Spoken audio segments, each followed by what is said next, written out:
Hey guys, I'm Dr. Kim Sage. I'm a licensed clinical psychologist. In part, I became a psychologist because of my own story and because of my fascination with the human experience, with emotion, and people's lives.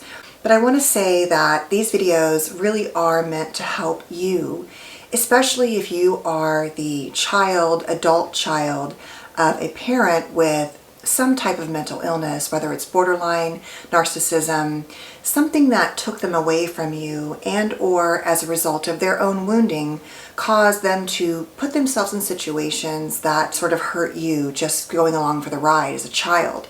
And this video is really an important one because I really reflected on this video as a result of what happens with the great paradox between those of us who were raised by borderline or narcissistic parents and the abandonment we feel as a result of their, brokenness, and also the interesting dynamic, which is for borderlines especially, the desire to not be abandoned ends up creating a situation where the mother is avoiding it, the often daughter or son end up feeling abandoned, and the truth is when you have a parent who is incapable of truly meeting your needs emotionally.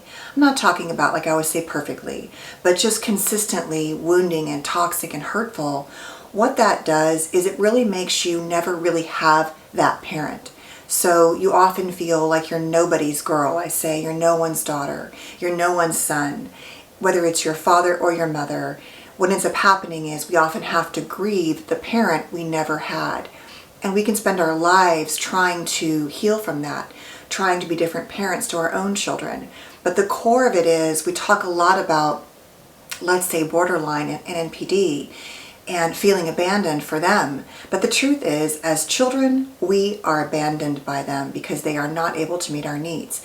Now, as always, this does not apply to all BPD diagnoses or NPD, but you have to be honest with yourself and understand that when I'm making these videos, if you have BPD, I don't want you to feel worse. I hope you will watch them with an understanding of how it feels on the other side. Also knowing that I do know it is a horrible dynamic and struggle at times to have BPD, and I do have compassion for you.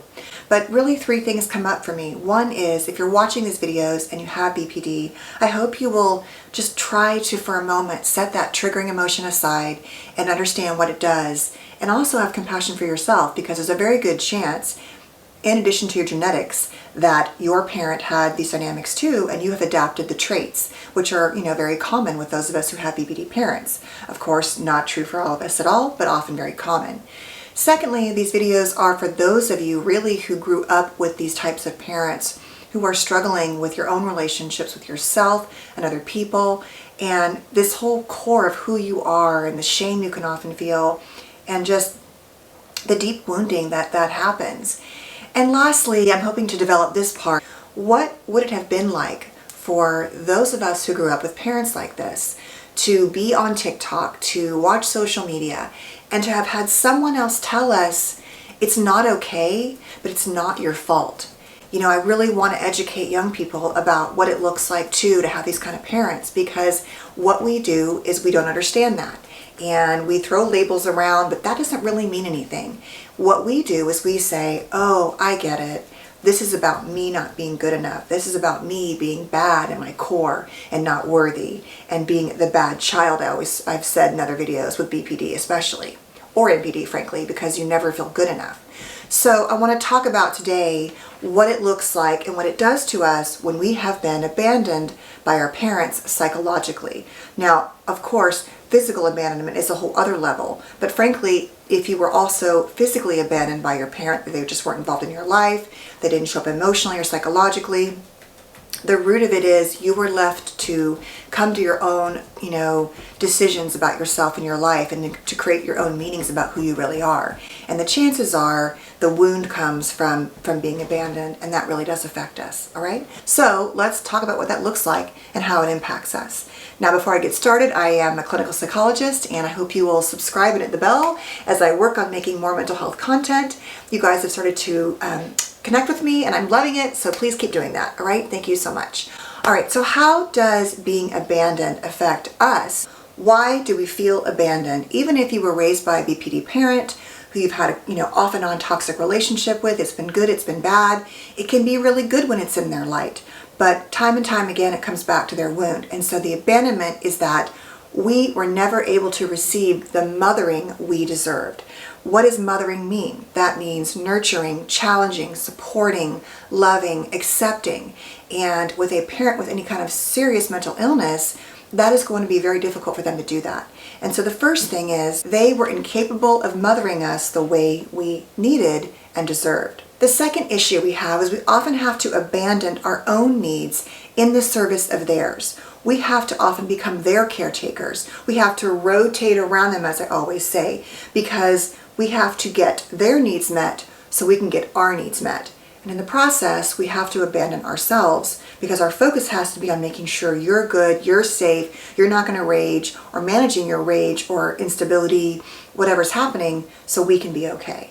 The third thing it does is it teaches us that things in life are never just about us, that we only serve to take care of other people. We are often fabulous caretakers when we are raised by parents like this, that really at our own expense. That's the problem. And so when we use that caretaking in a healthy way, we can become the parents we wished we'd had. And there truly is so much healing in that. But as a result, we at our core often feel like our only value really happens when we are taking care of someone else. And so we often become caretakers who think that at the end of the day, our needs they don't really matter that much. Now, as a result of this lack of mothering, what happens is we weren't getting all of these things we needed, right? And so we don't know how to internalize what mothering is. We often have to create that idea for ourselves. And for those of us and those of you who grew up in a certain generation watching the perfect families on TV, it really kind of is a mind screw, because back then all these families, they all seemed so happy. The mother was always so present and available. And I do think that now we see a lot more complex media and conversations around dynamics. But for many women, I would say, especially 40 and up, there can be an extreme bias around what mothering looks like. But at our core, mothering is supposed to be, like I said, about nurturing and caretaking and helping us with our wounds and letting us be attuned to and seen and valued, challenged. And really at the core, mothering is supposed to be a safe place for us to land. Except with a BPD or NPD parent or something similar, that parent is not the safe place oftentimes. That parent is not the shelter in the storm. That parent is the fucking storm. And that is the problem. So what does all of this do to you? What does abandonment by a mother do to you, or by a father? But today I'm speaking mostly about mothers in terms of that nurturing dynamic. But maybe your dad was that person that you hoped he would be, and that was all you had in your family, and you lost that too by his own BPD, which I'll be making a video on soon in terms of men. The first thing it does is it affects our sense of trusting other people. If you cannot trust the core of your own caregiving, then no one is trustworthy. If my mom is not safe, my dad is not safe, then no one is safe. What I found is that as we get older, and if we have children, oftentimes with our children when they're young, we can feel safe with them. Let's assume we haven't adopted BPD traits. Let's assume we have our struggles, but for the most part, we are trying to parent from a different lens. The trick is that when they're little, we can have a really good bond with them because we're so motivated to not be that parent we had, almost to an unhealthy degree, and I'll come back to that. But what happens is we are so motivated to care for them and they feel safe. But as they begin to get older, and as they are supposed to do, to challenge us, in adolescence and push back, then it can begin to feel unsafe. And so that can be a little bit tricky. But at our core, we often have a hard time trusting anyone, whether it's friends, coworkers, our partners, because the bottom line is like, at the core, I don't trust that you are who you say you are, and I don't trust that you have my back. The second way it affects us is we often long for this mother, this ideal mother that we wished we'd had. And so we're often searching for partners, as we always are with attachment, to replace those wounds. The problem here is that because we only really know what the template looks like of wounded caregiving, we can often subconsciously choose wounded partners who, of course, then reenact our trauma, reenact our wound. And so it's very common if you have a parent who is BPD or NPD to somehow end up finding yourself in a marriage, in a relationship with another NPD person or BPD person because you're not used to being mirrored and seen. You're so used to caretaking and it being about their light that feels really familiar and like home. And so that can really set us up for a reenactment of our own story, our own pain, and our own trauma. We can often feel toxic shame and worthiness for existing. And this kind of goes back to all of those issues when you have a parent with severe mental illness or toxic parenting. But it's like, we are only here to take care of you, and so that gives us really no value. And so because there's often a lot of raging and shame and the lack of value, that really, shame put on us by them, we often, take that on and feel ashamed ourselves. And like there's always something we've done wrong, or we should be guilty for never being what they needed us to be, which was frankly an impossible setup. We can often see a lot of anxiety and depression and OCD. I think we see a lot of OCD because when we have childhoods like this, we didn't have any control.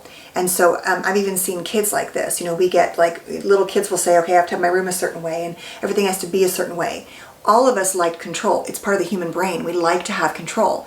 And with a parent who is toxic and mentally ill and or unstable emotionally, physically, whatever, you never really have control. You never did, you never will. And so we often can try to create these false, senses of control through OCD and or leaning into our depression and anxiety as a way to manifest and manage the wounds that we've experienced that often go unlabeled. I'm always amazed how many people I sit with have no idea that they've grown up with a parent like this, especially if it's like within the sort of moderate range. Yes, they were raging. Yes, there was this or that. It wasn't extreme, because we've just learned to normalize all those things.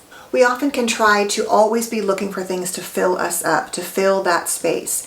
And so that can be, the space of anxiety through addictions. It can be collecting animals, children, things, shopping, whatever it is. We're often trying to fill up that wound with whatever we can find. And that can end up being super unhealthy, obviously. The other thing we're often doing, as I said before, with partners is we're always searching for a mother's love. We're searching it in all kinds of places, like what I was saying with the shopping or eating or addictions, and we're searching for it in people. And so like if we meet somebody, we don't really give them a lot of bandwidth to fail, because we have learned that for many of us who grew up this way, if you betray my trust, done, you're out, I'm done, you're not safe. And the problem with that is we don't necessarily know how to have conflict resolution and learn to work things out and speak up for ourselves. And so either people often do two things. They either rage and disengage, or they just disengage. And oftentimes people like this, when we grow up this way, will just walk away, because for us, there's no really benefit and safe place to navigate conflict resolution, because we never got to do that as kids. The final piece of being raised by a parent who has psychologically abandoned you in some way is that at our core, we are so terrified of being our mothers that we will go above and beyond to sacrifice to our own detriment how to not be her. And that can set us up to be afraid to express anger, as I was saying, do conflict resolution. We can have a really hard time with boundaries because we didn't really have any modeling of those. We can be really hard on ourselves for making mistakes because that whole issue around worthiness is always emerging. Because the root of it is, if you have abandoned me, I'm the one that's bad. I wasn't worthy of you being available to me. Now, it's not fair to those with mental illness because oftentimes, right, they can't help it. It's part of who they are. But at the core, we're talking today about what it feels like on the receiving end. And the receiving end says, I was never enough, I'll never be enough. When I act out or stick up for myself or set a boundary, I'm my mother. And as our kids grow, that can get challenging, as I was saying before, because they're going to push back.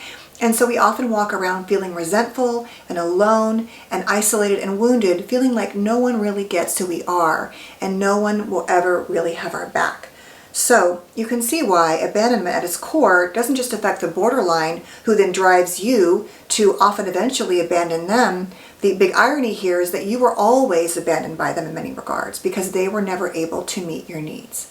So I hope this was helpful. I hope that if you are feeling abandoned, you understand that part of the work is grieving the mother you never had, looking at the wished for mother in every place you search and understanding that you didn't get that, you did deserve that, but that finding good relationships through therapists, partners, friends, and other places you can work on your sense of self can do great work in healing that abandonment wound. But make no mistake about it, abandonment is a massive wound that left untreated will often go around collecting more and more and more holes in that abandonment until there's not much left. And so I hope you will take good care and stay safe, and please consider getting help if you need it, knowing that there are many resources today in which to find that help. All right, guys, stay safe and thank you so much. Don't forget to subscribe and hit the bell, and I'll see you next time. Bye.